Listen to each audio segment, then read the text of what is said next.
Arganissima, New York. Your exotic skin, hair, and beauty source, and your one-stop shop for all your natural and organic skin and hair care, featuring authentic organic Moroccan oil and prickly pear seed oil and much more.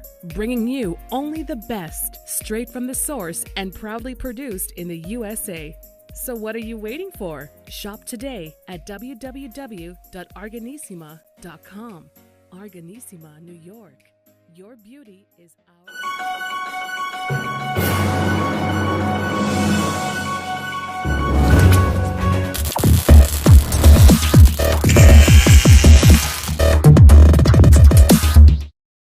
Folks, welcome back to the iHealth channel, iHealth Radio. We're your host, Hurricane H.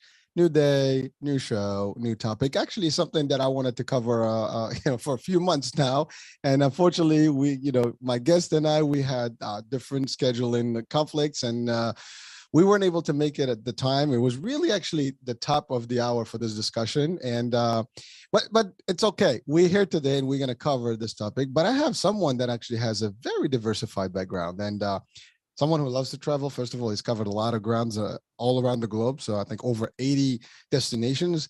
And you might ask, well, this is a health show, well, wellness. Yes, we're going to cover that. This is just an introduction about him. But he's also a senior state and federal political, person, and he's an executive in the tech industry.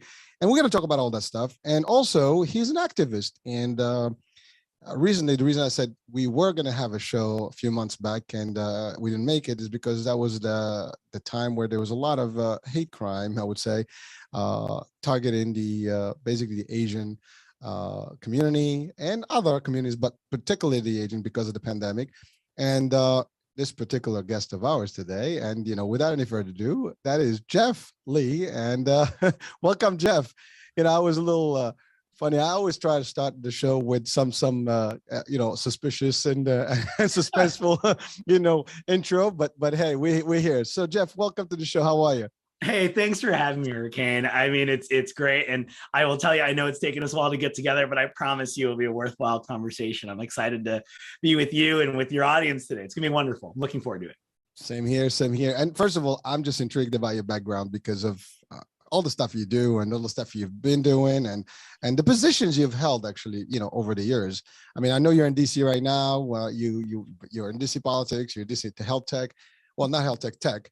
And then, you'll tell us more about the security in the tech world, but also you were in California with the governor of California a while back. And so let's talk about just your journey, as a whole, and then we'll talk about, your heritage and the impact. And really the core today is to talk about the impact of mental state and the health, issues that can be contributed to the hate, crimes for no reason. I mean, that yeah. Unfortunately, that's been happening. So yeah, I mean, I think it's fair to say that the past 21 months have been hard for everybody globally. But if you were to really examine specific communities, the Asian American Pacific Islander communities face significant challenges during this time. Specifically, I think what you alluded to in the areas of discrimination, acts of violence, acts of hate. And it's actually really interesting timing that we're recording our conversation, but just days ago, an Asian woman in New York City on the subway, got pushed to her death in front of a train. And you're asking yourself, how does this have any effect on the Asian hate conversation? Everyone I know, when they get onto the train, if you're from the Asian community, you're looking around. You've always been looking around, but you're looking around a little more because these incidents, these horrible, shameless acts, they've been growing significantly in scale across the country. And, when you're looking at acts of violence, acts of hate during this pandemic, you're seeing the highest increase in hate crime that the FBI has reported in 12 years. In a place like California, where, has the largest Asian American community in the country at 16% of the country, right? So 16% of the country's Asian Americans live in California. It's about 6% of the country overall. Hate crime towards Asian Americans in California, where Asians have been there since the 19th century, is up over 100%. 7,000 self-reported cases, of which 2/3 of these are perpetrated against women. This is reported, so there's probably much higher. Sure. But I want you to think when this incident happens, it puts this cold chill across every person in the community's spine, because it could be their mom, it could be their sister, it could be their daughter, and they've been dealing with this for quite some time. But in our cultures, which, by the way, 50 or so ethnicities, 100 languages, we're taught at a very early age to not talk about it, because we should be grateful and just happy to be in this obviously amazing country. We should be grateful for being here, despite all of these things. And during the pandemic, early on, Asian Americans were being scapegoated for some of the ills that COVID-19 presented, obviously falsely. But that was a trend that was quite significant and affected every single person in the community I could think of, in all the small ways, right? Ranging from sort of the shifty looks that you'd get in the supermarket to random strangers coming up to you and being aggressive to you, me being spit on in public spaces, which has happened to me. I don't consider myself the most natural spitted targets, but that happened. And that really did inspire me to be more active and engaged in these processes, which was hard because, again, as an Asian American, you've spent your whole life trying to fit in, right? And even though I've had a career that's ranged wildly, in what you alluded to, in the areas of public service and international relations, and now in technology at some of the highest levels, there is still a sense that you don't fit in. There's still a sense you're not a leader and that you're not valued. And for me, one of the most important messages to highlight to members of our community, but also to the broader community, like I say, future allies like yourself and others, is that there's a lot of horrible things happening in the world, but we don't think about this community to have faced this discrimination. No, even though this is something that's gone beyond the time of the pandemic. It's highlighted even more so in the public health crisis, right? They call it the twindemic, right? So you have the ills of the pandemic, including health indicators, economic indicators, but also the acts of, very blatant racism that do have effects in the health expectations in the community. And that has significant impacts of how the community is sort of facing these challenges. And now they're fighting back. Now they're speaking up more. And that's why we're having this conversation today. I would tell you 3 years ago, there's no way I would ever done a podcast, ever. No way. In fact, when you're in politics, you were trying to avoid public engagement. That's just the design, right? And here we are talking because there's things that we should talk about and have an honest dialogue with folks maybe who haven't thought about this issue in these ways before. Well, thank you, Jeff. I mean, you're covering a lot of angles there. I mean, literally, we can we can spend a whole day just breaking it down. But for the interest of our show, first of all, I do want to go to your, of course, your story in terms of your politics and stuff like that, and what drove you to get into, like, really, to your point, the actual activist role that you have today. But I do want, before we get back to that, you mentioned something. I mean, first of all, the statistics that you gave, that's almost scary. I mean, when you think about the percentage of the population, and again, you keyword Asian, and that's the other thing. There are 50 plus, ethnicities within that realm, within that group, and 100, dialects and languages. And that's the other thing. For a lot of folks, they might think that was only like Chinese, targeted, but that's what the key point here is, that it's not just for the Chinese or it's all Asian, Americans have experienced some of this, because people don't make a difference. They look at you and like, oh, Asian, so it might be Chinese or whatever. They see the name, that can be the case, and that's just pure ignorance. But unfortunately, it's driven by fear mostly. And you're right. There was two things. There was the fact that the pandemic started.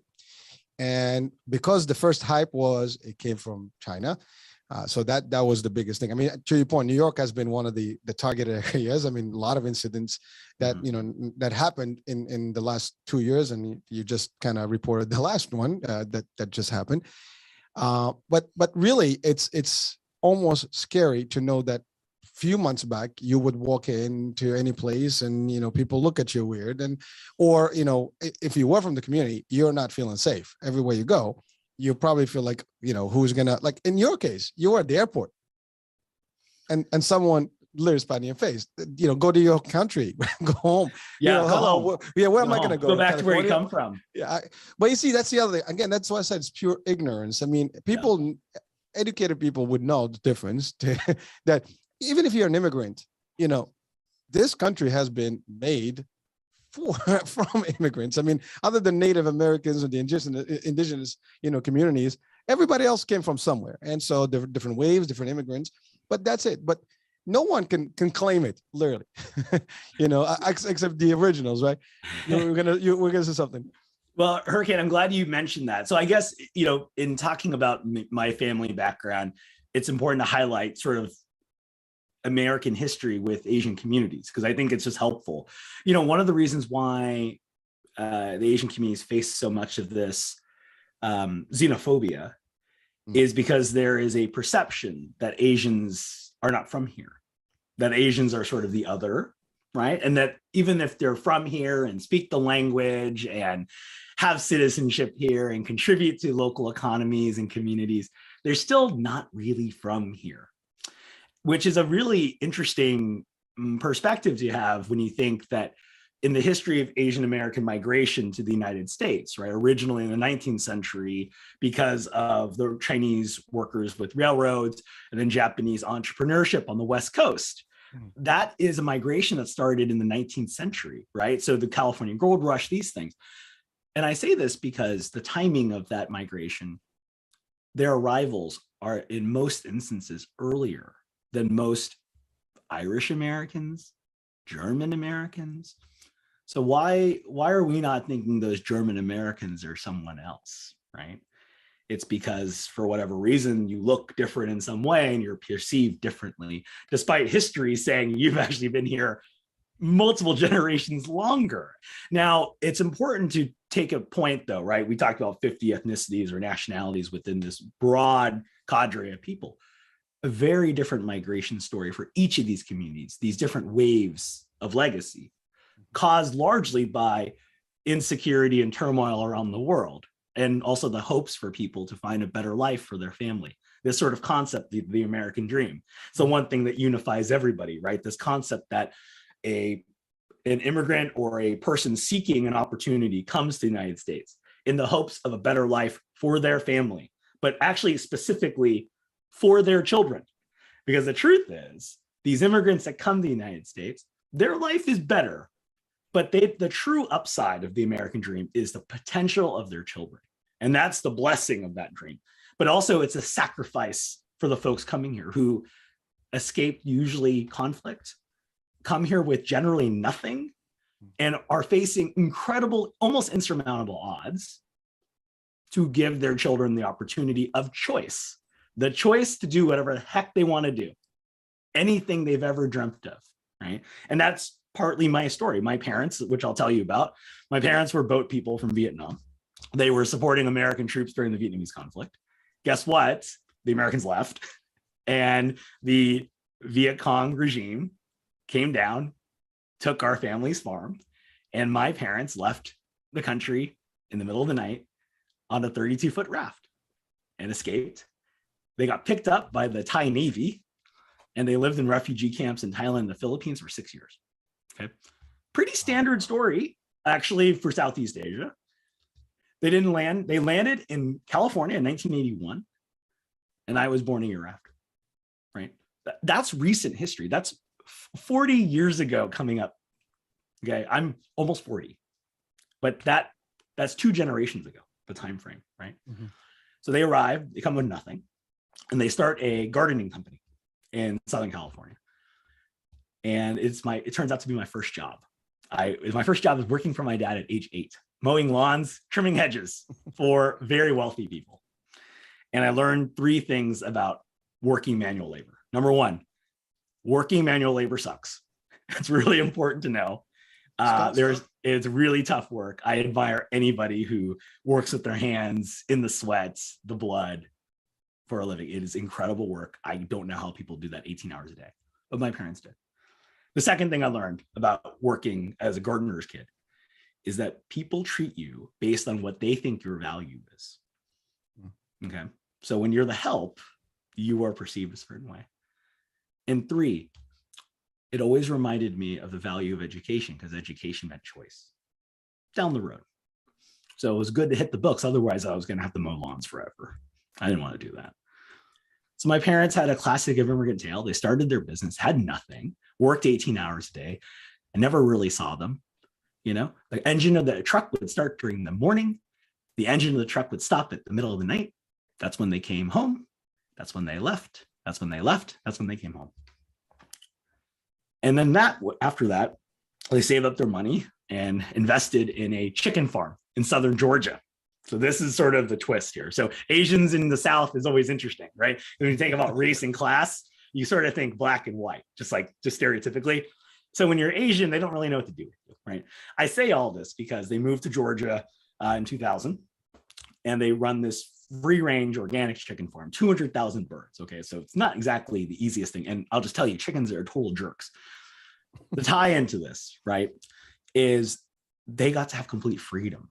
They got to work for themselves in an industry that rewarded hard work. They were able to create brand loyalty and really prosper locally in a community that took them in because of their work ethic and because of their contributions. I want to fast forward it though, right? So in March of 2020, so this was, sort of the peak bad part of the pandemic, right? You might recall there were 3 horrible instances of the virus outbreaking early on. 1 was in Italy, 2 was in New York City. And the 3rd, which nobody talks about, but it's important to note, is in southern Georgia, where my parents' farm is. And about 15 minutes away from their farm, there was a funeral. There was a wake. 1,000 people went. Everybody got it. A lot of people died. The whole place was just littered with issues. And as you know from your storytelling and health, rural healthcare ain't that good in this country. Okay. So the hospitals are completely overrun. And this ain't Sloan Kettering. This ain't NYU. This is the middle of nowhere, 3 hours south of Atlanta. If you're lucky, you could make it to Grady Memorial.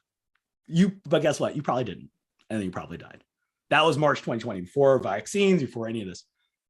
But when that wave ended, my parents noticed that their friends they'd known 20 years, had dinner together, saw their kids grow up together, did business together, buried friends together, this sort of thing. They weren't getting much house calls from friends. And not until about the summer, one of the neighbors confessed what was going on. And they said, listen, we really like you, but you're the reason why the virus is here. And I just want you to think, Hurricane, my parents have been in this country for 41 years. And they spent their entire lives trying to build something secretly so that they can say they're a part of this. And in one instance, they were reminded that they will never be a part of that. And it just broke their heart. So they call. And my dad and my mom, they're typical Asian. They're so cool and collected, right? You could hear it, like the trembling in the voice. And I'll never forget that. When you hear your parents show weakness and vulnerability, you can't shake that. And when my mom and dad told me what happened, I was like, I can't let this happen. I need to say something.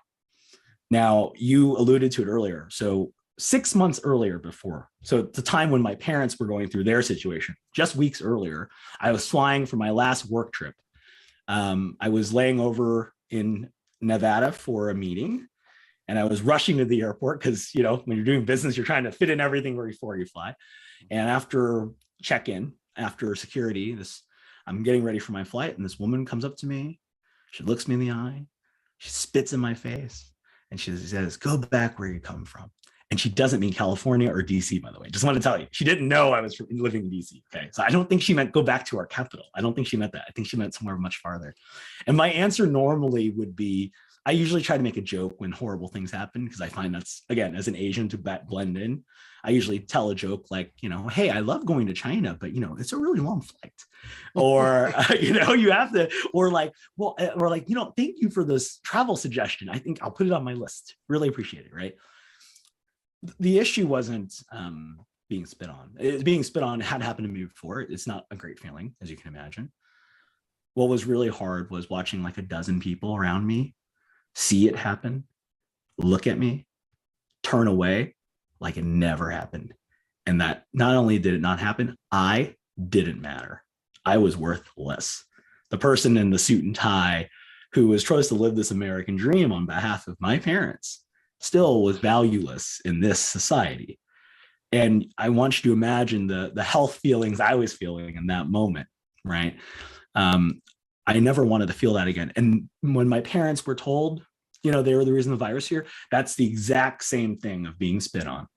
And so this opened the door to speaking about issues within the community to others. So for the first time in my life, I decided I would write something. I'd never written anything for public consumption ever in my life, even though I had been in public policy and had been, you know, worked for various companies. So I wrote a local piece about the contribution of immigrants in the era of COVID-19 as small business owners, as people that were working in essential roles, right? I mean, you might recall, communities of color tended to take these sort of frontline civilian roles. Folks in the medical space, as you know, in rural America, there's such a deficit in medical practitioners that you have immigrants on special visas taking on these essential roles because they can't find anybody to take on the job themselves. In some parts of Georgia, there are not pediatricians or general physicians in an entire county. Okay, this is a state that has notable relevance in our country right now and has one of the world's greatest medical systems. And just an hour or 2 hours away, they can't even find someone to take care of your kid. The headquarters of CDC, isn't that right? The headquarters of the CDC is there. Yeah, that place, by the way. Not even talking about Emory or all these great academic institutions, the CDC, which you might have heard of, right? And so I write this piece. It goes in the local paper, the Albany Herald, right? Albany, Georgia, not Albany, New York. That's what we're talking about. And two things happen, Hurricane. One, people read it, partly because it was a slow news cycle, I would admit, but also because some of these families knew my family, but they had known me over the years. They always said, "Oh, Jeff, you're Lee's kid. You're the one with the shiny office jobs." That's how they describe our work, by the way. If you're not in the farm, they think of you like in this tower or something. And the second thing that happened is I think the piece really connected because my parents had their neighbors apologize to them. And it was the first time in my life ever that I realized that if you really wanted to speak about an issue and you had passion and facts and an open heart to sort of forgive, I think you can really bring people with you. And that's what started the sort of path of writing on these issues. And I will say specifically in this time, that COVID-19 has highlighted one really big thing besides racism. It's highlighted the widening gap of haves and have-nots in basic government service delivery, specifically when you think about care. Right. And, even in vaccine distribution, even in mass distribution, even in economic aid that's been afforded by the US government, there's still a widening chasm between those who get these services and those who don't get them. And it's not because they don't want them. And that's something we need to talk about from a delivery perspective. That's a huge challenge, especially in communities of color who are disproportionately underserved, disproportionately devalued, and disproportionately in a place where they face more insecurity. Jeff, I'm just literally kind of in almost a frozen mode right now. Just listen to you covering a lot of. This is the reality, and it's really saddening to hear. And again, you've talked about the story about your parents and how they came to the country, but this is something that happened over the century, over and over. Whenever there's a problem, from any region, that's the same reaction. And I believe that the Asian community has experienced it more than probably a lot of. There's obviously the African American community, and there's other type of immigrants. We have the Mexicans, and then the Latinos, and we have the Muslims, and then the Arabs, and everybody almost got their own time frame, and they had to be highlighted somehow in a negative way and be the actual focus point, or the focal point rather, of hate or discrimination and any of those. And but you mentioned something that's very important for people that are watching and listening right now. You talked about the immigration and why the American dream is something that is sold all over the world, as hope. And listen, I came to the United States for the American dream, for my kids. I am your parents. Literally. I may not look like it, but maybe I don't know. You look pretty young, man. I can't imagine you as a dad, to be honest. I am, but that was the idea. It was, my thing was the American dream. Like, I wanted to be in the U.S. I wanted to be here and contribute, and I did. I mean, over the years, I was able to make it through. Again, maybe shiny suit and all that good stuff was the dream, and not labor. Although I had to start with the labor and stuff, but I tended to, gravitate more towards, the latter part, and I did, with I would say good success, I would say, but it was never, it was never that easy. That's one. And for any immigrants, when they come in, it's harder. But you said something that's important. They put their head down. They just focus on building. They work. They contribute, and they do the best that they can to fit in.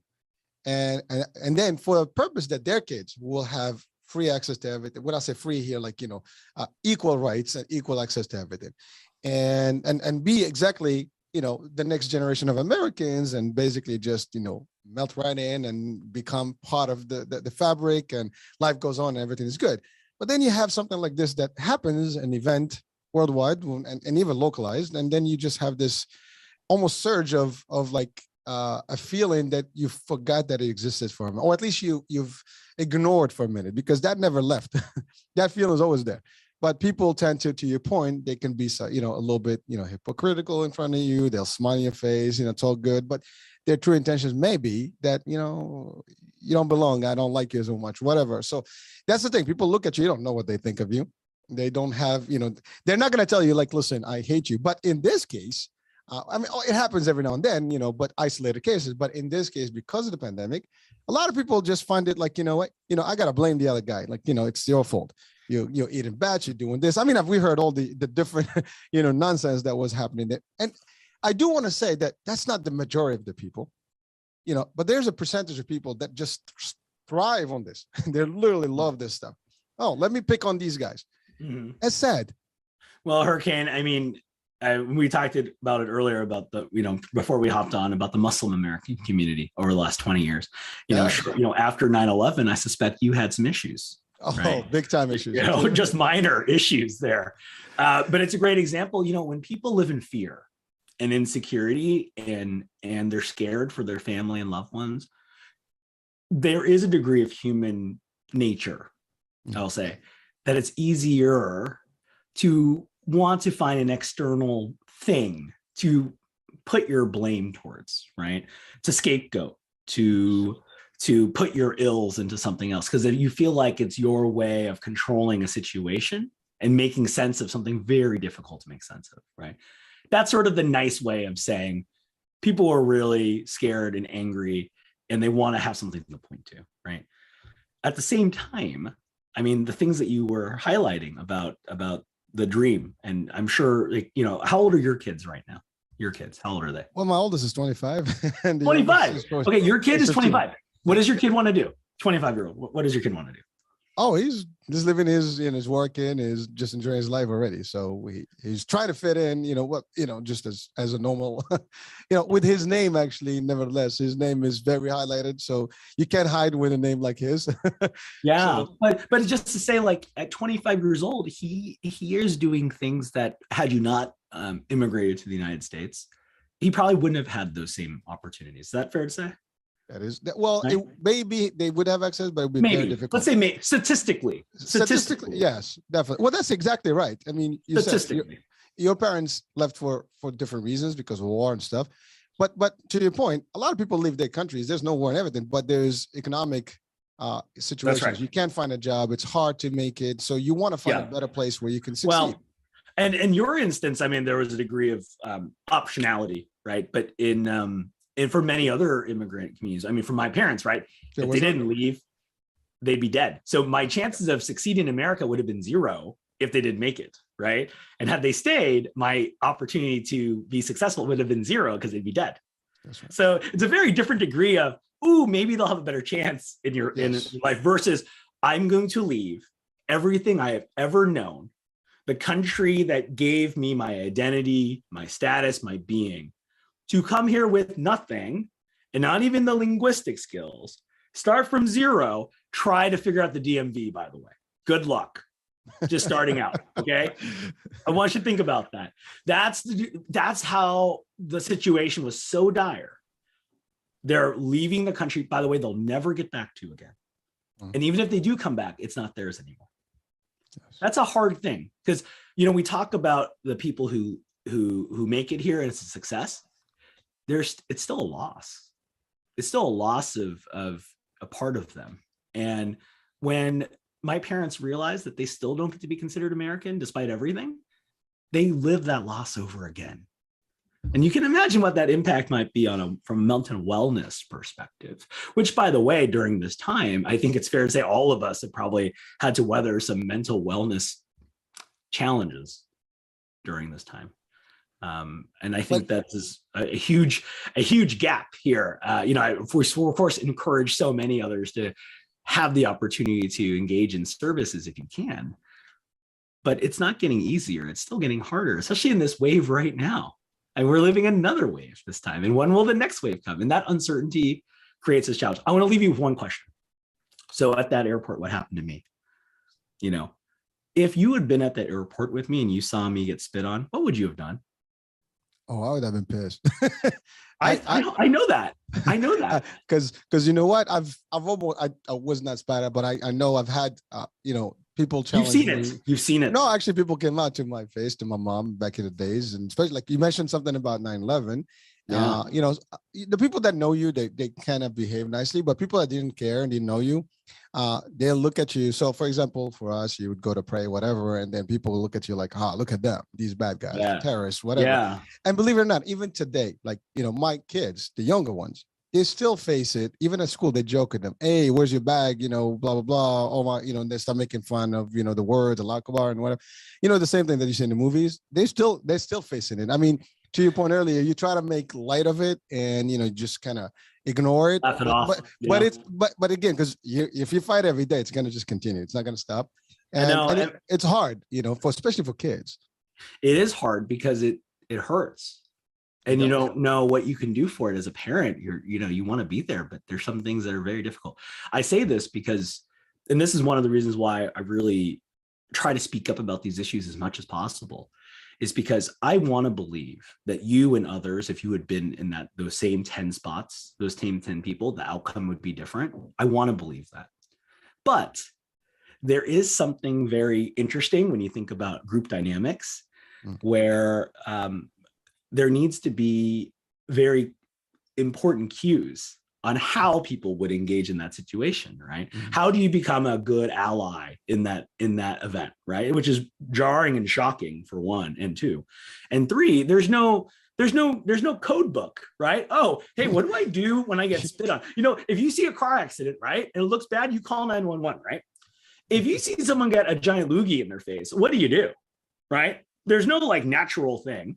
And that's why we have to talk about these issues about, what individuals should do, what organizations can do, and also what places of commerce or employment should be doing. Because, in the reporting that we have from Stop AAPI Hate, which is sort of one of the ringleaders in, collecting data of acts of violence and hate against the Asian American community, the two places where they're most likely to face these uncomfortable circumstances, one is in places of transit. So me at an airport is pretty standard, but actually you should see what it looks like at a bus stop or walking down the streets.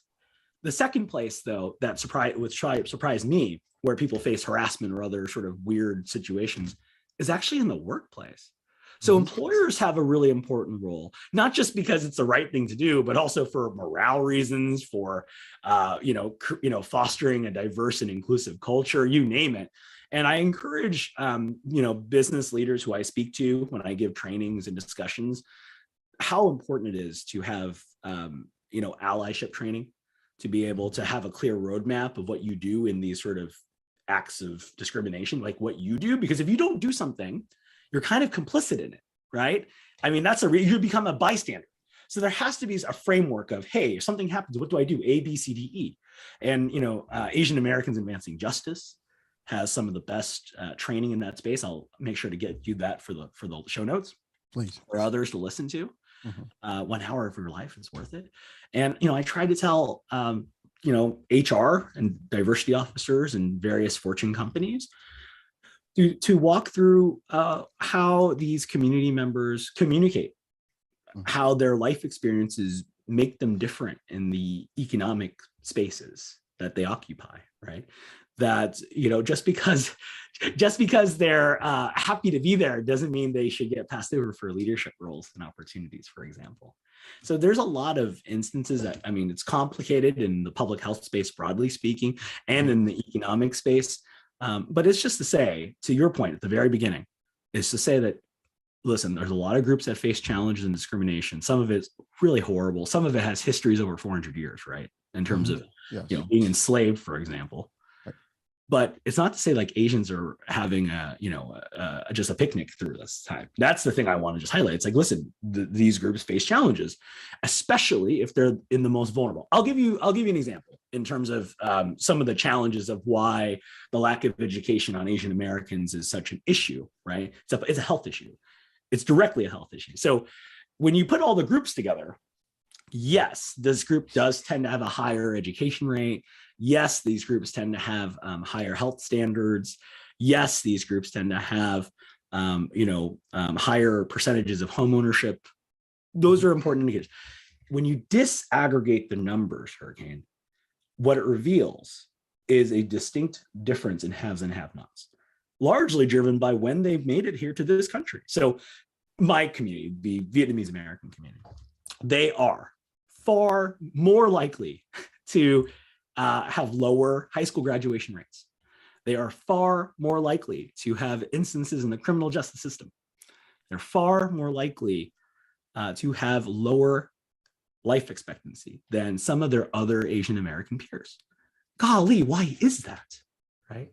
Some of the structural institutional stuff, right? Other parts of it is the inability to access services just altogether because of English language proficiency challenges, because of cultural bias that they face. These things have significant effects in our society that we don't see because we just blur it all together like it's A-OK. And the federal government and some state governments are working hard. I will just mention one more point. One of the reasons why Asian Americans are still seen as an other is because there is such a lack of understanding of this history. Most recently, just a few days ago, the state of New Jersey passed legislation to include a requirement for K through 12 education on Asian American history. The state of Illinois pushed out similar legislation and was enacted into law last year. I'm not saying it solves things. I'm just saying it helps people understand what this history is of a broader community that's more than, we fought some wars in Korea and Vietnam, and here they are. That's usually the gist of the story, by the way. Usually. Well, I was going to say that. Especially for the Vietnamese American community. Yes, it's a war-driven community technically. So we went there, and the ramifications of that war. There's refugees, and therefore we have a new community. And you're right. The inclusion in legislation and education, all the stuff, and there, there's. Again, recently we've seen in the last decade, I would say there's more shows, there's more programs. And things like even on TV and different things that highlight the Asian community more. But you're right, it's still being perceived as maybe one of the denominations within the Asian community, not all of them. You don't have, like for the most part, you'll see more Chinese, maybe more Korean, I don't know. But there will be less, for example, from the other smaller groups. And again, it's just the overall, everybody's lumped up in one place. Even like for us, you mentioned some of the Muslims. There's the Arabs and there's the non-Arabs. So the challenge there is like, there's more Muslims that are not Arabs than actually Arabs. but people don't know that, right? And and you mentioned something about, for our community, for example, right? You're right. When 9/11 happened, everybody was painted with the same brush. You're all bad people. It doesn't matter. To your point, someone wanted to have, it eases your mind when you have somebody to blame. I wasn't there, I didn't do anything wrong, but you know what? I fit the profile, right? Therefore I am bad. And that's how people look at it. But again, education, it took a whole, 2 decades, and still there is remnants there. Movies that were almost like bad to the bone, that, reflected all the bad stuff. to the point that people now, they see you, like see a woman with a scarf. I mean, they automatically talk to her, you know, in Arabic, or say, go to your home, even though she was born in Brooklyn, New York City. Yeah. Same concept. Yeah. I mean, she loves pizza and baseball more than anybody, right? Like that sort of thing. Go ahead. No, I was going to say, I see that even in the social media, you know, they're American, as American as they get, just because they look different. Apple pie. That's right. It's apple pie. Sorry, you were going to say something, Jeff. Well, I was just going to say, I mean, it took 20 years, right? 21 years. This is 21st year. Yep. That's one generation, but that's also half my life, right? Think of it that way. Time bends in a very interesting way. And 20 years is still not enough, right? For your kids, your youngest kids, to still face something that happened that's a relic of history, not even in their existence. They weren't born. They weren't even born. Yeah. Right. Exactly. They weren't even born. I mean, we had, I remember, we had, obviously American service members in Afghanistan, right. That weren't even born until after 9/11. Were serving in this conflict. I say this from a public health perspective.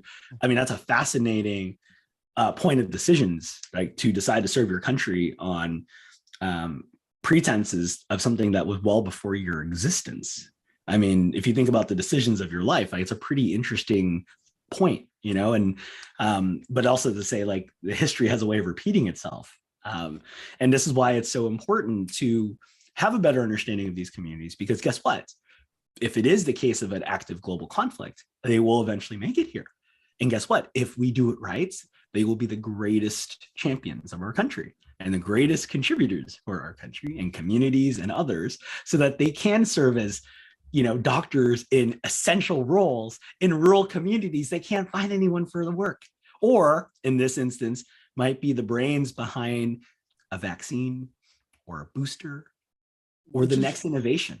It comes here, which is real. Well, by the way, I mean, I want to go back to that the point that you made about the suburbs, or the actual areas where the rural areas where there is less access and disparity in terms of access to care and services and the limitations. I mean, it is astonishing when you hear that, even in metropolitan areas, it's still not all accessible at the same rate. And some communities have lesser valuable, places and care, whatever. But you mentioned something like in the state of Georgia, for example. That's something I couldn't even possibly think about, that there was counties that had no providers. That's like almost crazy to hear. And you said, I mean, this is a state where the CDC, operates, and that's where they make the call and decision. It's just tremendous to sometimes to think about this, right? The other item that I wanted to just briefly talk about is the mental state. Yeah. And I think you alluded to it briefly, but the mental state of anyone facing this, people may not even understand what that feels like, what that looks like, unless you've experienced it yourself. Anyone who has ever experienced hate or racism or discrimination, they don't see the world the same way, because it's like, being bitten by a snake. It's dangerous, right? I mean, it's deadly, and you're like, you feel that pain. It's hard, and it affects you, and some people react to it differently. It isn't even, here's the thing, it's not even the bite of the snake, it's the fear of the snake. Well, that's right. I mean, eventually, right? The fear. Obviously, being bit by a snake must suck. It hasn't happened to me yet, but it's the fear of it happening that can be paralyzing in itself. Yes. I'll give you an example of how that fear could manifest itself. So after you might recall last March, there were shootings at these Asian-owned spas in Atlanta, where Asian women were hunted and murdered, basically. After that happened, I received a number of text messages from friends across the country, largely because they knew my family lives in Georgia, but also because they wanted specific information, because they were worried about their mothers and sisters and daughters and cousins, and about their grandparents. So there was a WhatsApp chain between me and about 50 friends. And these are friends, Hurricane, that were, I would call them the most apathetic Asians you could think of. They only cared about three things before this, okay? They cared about their mortgage payment, they cared about kids' schooling, and a promotion at work. That's like the most stereotypical thing I can think of. And here are the same people saying, hey, where can I give money to support anti-Asian hate? Where can I, who should I write? What can I do? There was sort of this activation that had happened that I had honestly never seen before. And that was a year into the pandemic. And one of the subchains was about physical security and safety for their grandma, who was walking down the street and got pushed into the street by people. Okay. And then someone wrote and said, that happened to mine too, and mine too, and mine too. And they said, what are they going to do? I said, oh, I'm going to get them some pepper spray. And then so someone says, oh, let's get them pepper spray. And then someone says, oh, I like this one. It has a good handle. And then someone would chime in and say, oh, I like this one better, has a farther spray radius. And then this person would say, oh, but this one has a better chain. Oh, but this one you can add a knife to it. Wait, does this have a siren? Is it a clicker? Okay, with excruciating detail. And these were friends who, for the most part, had never really interacted with each other before, having this conversation digitally about issues their families have all faced all across the country, all at the same time. I mean, I can't tell. I mean, that sounds like a public health issue to me. I don't know about you. That was a real thing. And guess what? These grandmas are now retrofitted with some of the nicest pepper spray tech I can think of, with exceeding detail. And if you live like that, now with the fear of, I don't know, you being pushed into a train at any moment, it's very hard to live without that low-grade stress.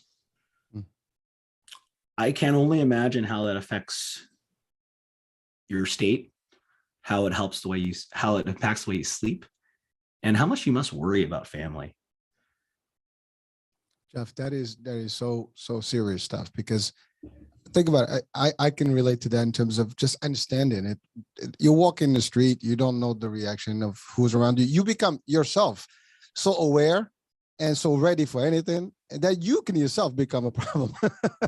I mean, literally, you're ready to fight sometimes just for no reason, because you're almost like ready. You're now in a state of awareness that you are reactive. And that's not fight or flight. Fight or flight. Exactly. You're talking about. Exactly. Yeah. So now you become like, you're almost like the monster is out. Everybody has a monster. And so now people are walking in. You can't be a sheep. You can't be just like, I'm just going to walk and put my head down like an ostrich. You're going to stand up. And now that could create more problems. It could now, some of the communities or elements in the communities can react differently. I want to see someone, I'm just going to, do something about it. Right.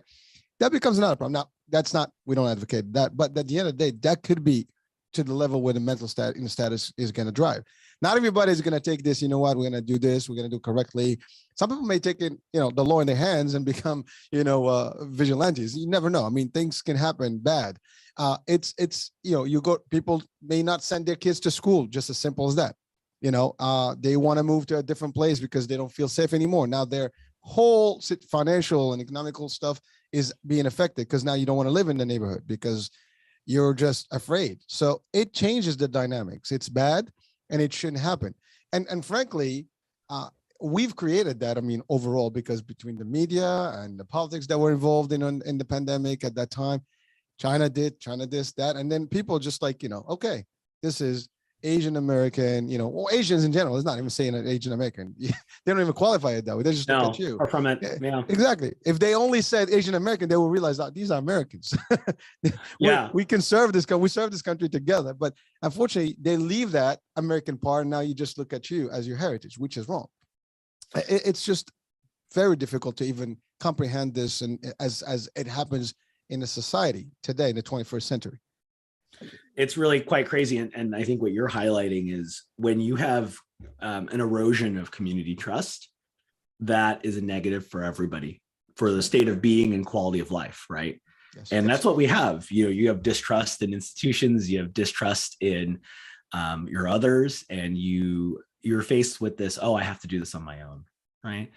And we should be, in this time we're in such challenge, we should be building bridges, not trying to barricade each other. Right. That's right. Well, Jeff, I wanted to touch on something you mentioned early on, which is we talked about the HR and the policies and inclusion and maybe some good education and things like that. but also like in the security world, like in the tech and stuff, what are the things that you, based on your expertise, that's also your expertise. Yeah. How No, do you connect those? Sure. I mean, so right now I work in the fintech insurance tech space right now, trying to provide low cost insurance for renters, right? One of the biggest challenges we're facing in the country right now is a growing insecurity in housing. I mean, you might recall that if you want to try to buy a house right now in the United States, it's not an easy time to buy a home. It's also really not a good time to rent. Rents are up about 20% across the country. They're only going to go up, by the way. So imagine if you are from a more vulnerable community, there's more insecurity, there's economic flux we're in right now. Mm-hmm. There's more questions about what's happening, right? When's this next wave coming? And this has resulted in some evictions that we're seeing across the country. Now, thankfully, it hasn't been the same eviction tsunami that we anticipated and hoped to see, but everyone's kind of just waiting for how long they can live somewhere. Now, there's been some delivery of services and money for basic rental assistance. It's not really enough. And so what I'm trying to do is provide more opportunities to reduce barriers for upfront costs. So when you move in somewhere, think about when you moved into your first apartment, right? There's your first month's rent, and then you need a security deposit or the pet deposit or whatever deposit, right? Application fee. And there's two things that happen. You either pay all of that and you get to live there, or you don't pay it and you don't get to live there. That ain't good for you if you have to live there, though, right? And so trying to provide more options. So instead of a $2,000 security deposit, providing a $10 a month premium instead of paying $2,000 up front, it gives people more options and opportunities. So this is something that I've been trying to work on here for the past year. There's about 2 million policyholders that we have in the US. And I think there's going to be opportunities to do more in trying to alleviate these burdens, right? The weight that people feel when they're making a big move. And as you know, economic mobility sometimes requires physical mobility. It is a really important part. Imagine if you were a young professional just graduating college. Your kid's 25. Imagine your kid moving into a very expensive apartment in Brooklyn because their job is in the city and you have to be there. Or imagine if you are a survivor of domestic violence, how much it would mean for you to have some flexibility. Or maybe if you're someone returned from the criminal justice system and you're trying to have a chance. So these are communities I think about, like, what are we doing to give people the best chance? It's kind of adjacent to that American dream we talked about earlier, but they're already here. What can we do to maximize the chances? And if they succeed, that only helps society. That only reduces burden, and it provides us a better compass of what it takes to provide our citizens and others the opportunities to excel and succeed.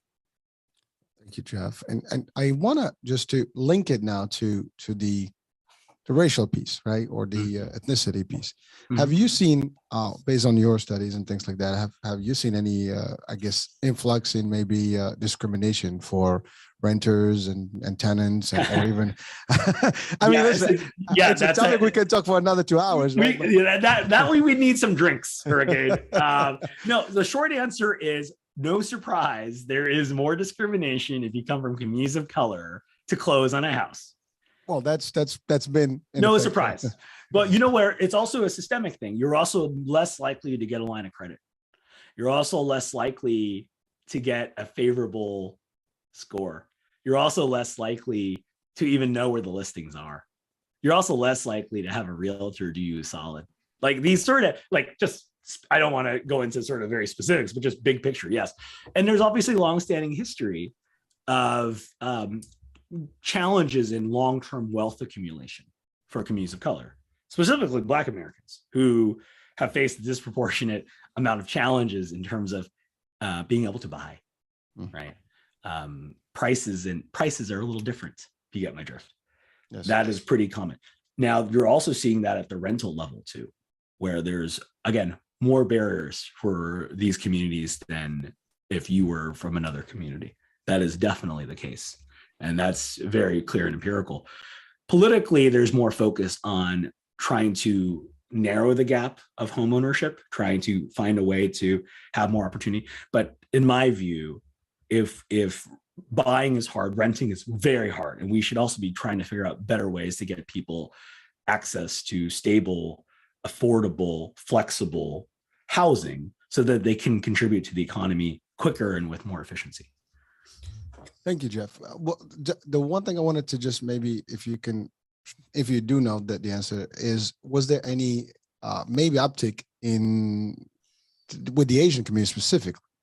In this instance, considering the last 2 years events and spike in hate. Yeah, I haven't seen any data specifically on discrimination in home ownership or rental percentages in the Asian community. But I can tell you that I suspect that people were more likely to scrutinize their applications than they had been before. That I can probably say with certainty.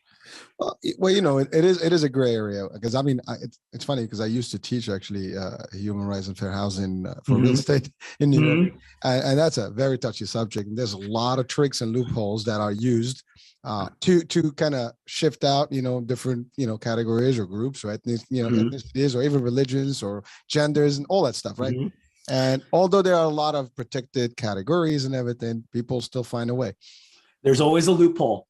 There's always a loophole. That's what I've learned in law. And some of those loopholes are designed for one reason, and sometimes they're designed for other reasons. I don't want to attribute what I consider malice on that, but you're right. The devil is in the details.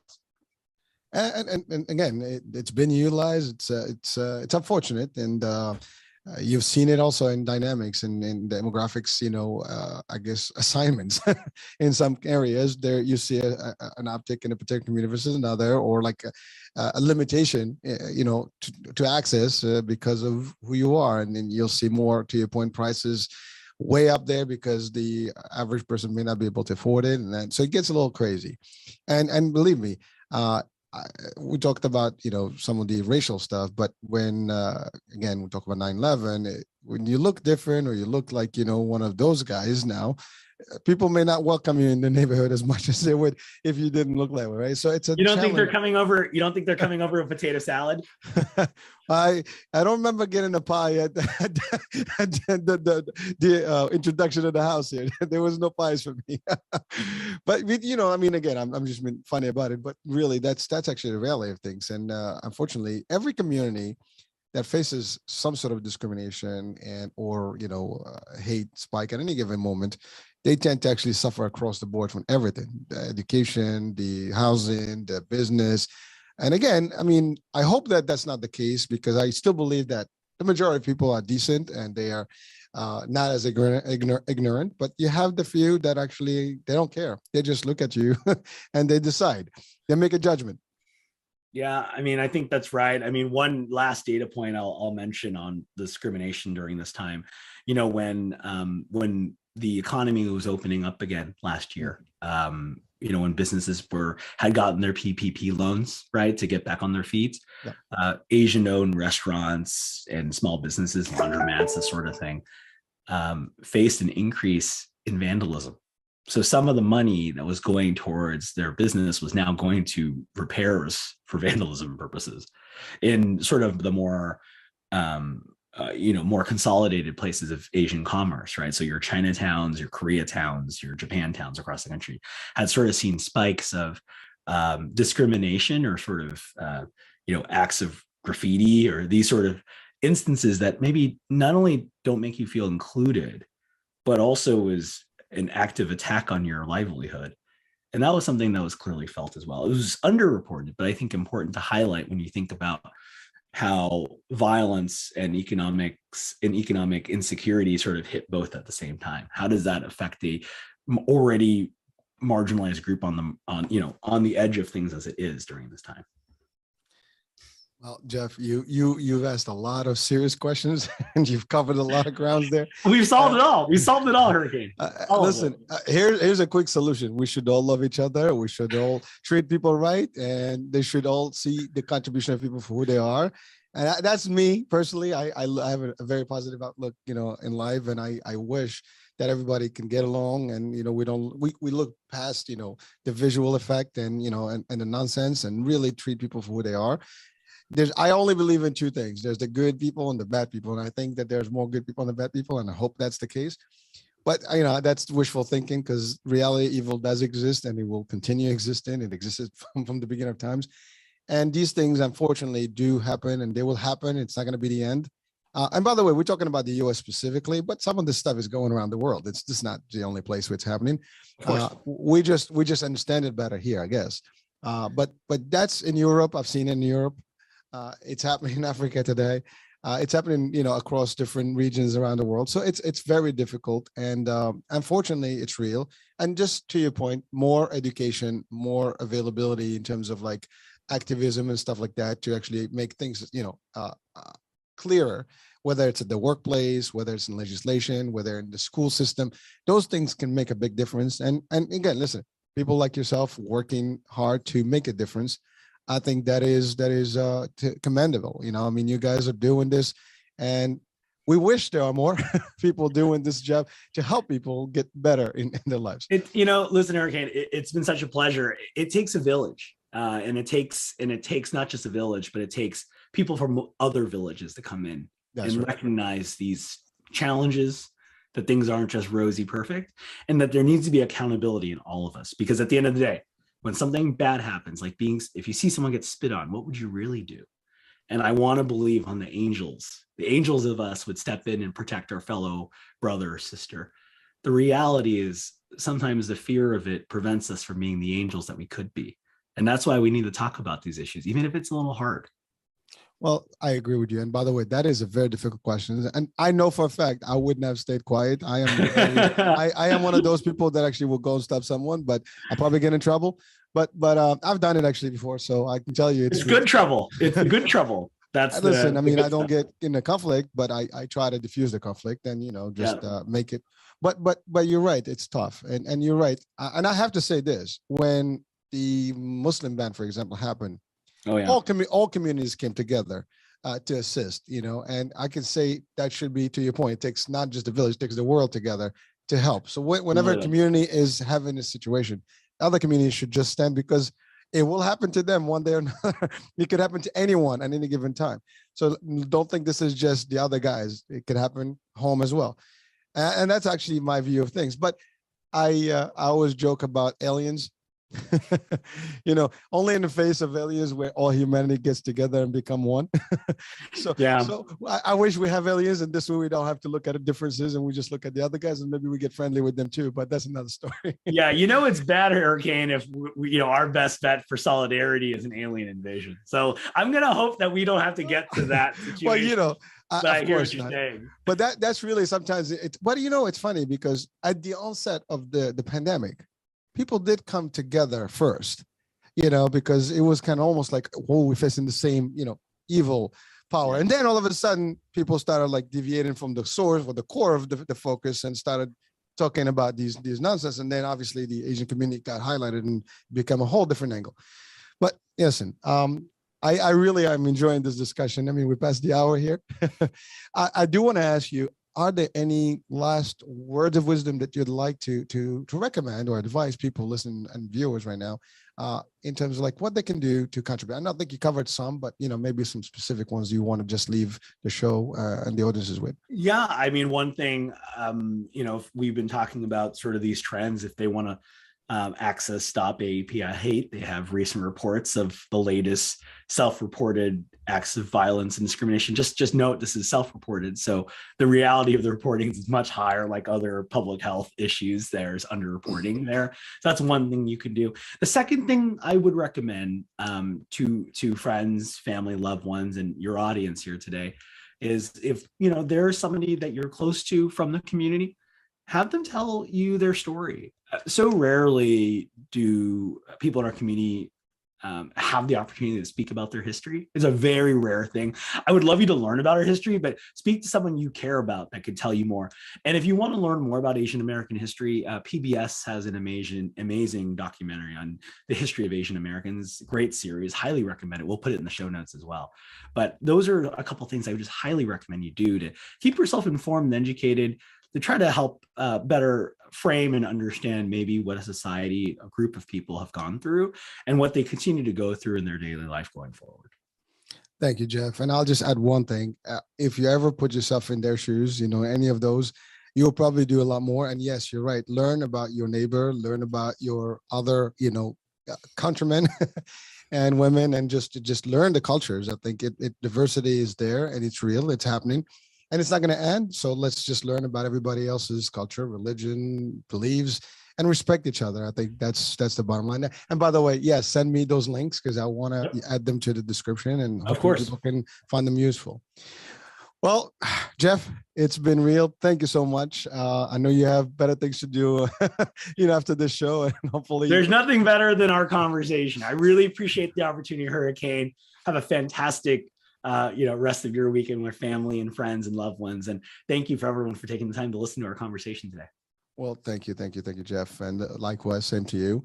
Folks, thank you for being with us, for listening and on iHealth Radio, watching on iHealth channel. And so Hurricane H here. We'll be talking soon. Different show, different guest, different topic. Ciao for now.